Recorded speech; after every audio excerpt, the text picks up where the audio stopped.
iliyofanya kazi nzuri na ilikuja na mapendekezo ya aina mbili, yale ambayo ni ya muda mrefu kama mabadiliko ya katiba na yale ya muda mfupi ambayo yalihusu masuala ya uhuru wa vyombo vya habari na masuala ya vyama vya siasa kufanya shughuli zao.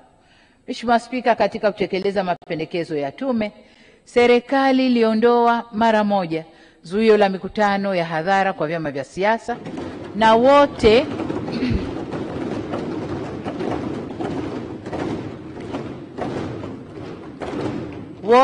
tumeshuhudia vyama vikiendelea kufanya shughuli zao kwa uhuru, ikiwemo mikutano ya hadhara kote nchini. Vile Baraza la Vyama vya Siasa limefanya mikutano 6 na kutoa mawazo na ushauri uliowasilishwa serikalini kwa kufanyiwa kazi. Kufuatia mashauriano yaliyohusisha wadau wote wa kisiasa, Bunge lilitunga sheria ya Tume Huru ya Taifa ya Uchaguzi namba 1 ya mwaka 2024, sheria ya uchaguzi wa rais, wa bunge na madiwani namba 2 ya mwaka 2024, sheria ya vyama vya siasa sura 258 na sheria ya gharama za uchaguzi. Kwa mara ya kwanza katika historia ya nchi yetu, Tume Huru ya Taifa ya Uchaguzi iliundwa kwa sheria yake yenyewe ili kujibu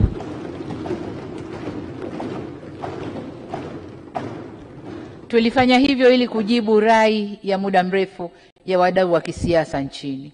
Miongoni mwa maboresho kwenye sheria ya uchaguzi yalikuwa ni kuongeza takwa la kila mgombea kupigiwa kura hata akiwa mgombea pekee, hatua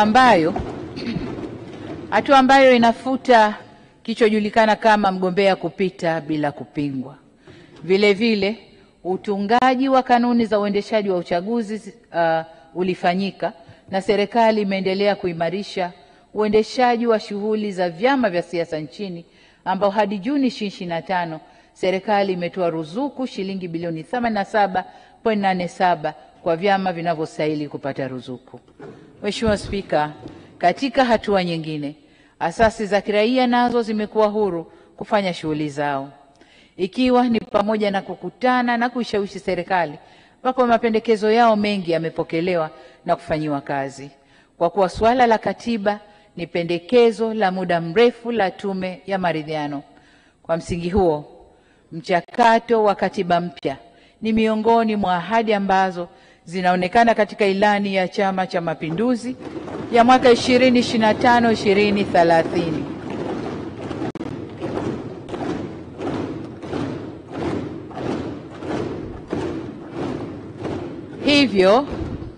Hivyo ni kusema kwamba shughuli ya kuanza kufanya katiba mpya itatekelezwa katika kipindi kijacho cha miaka 5.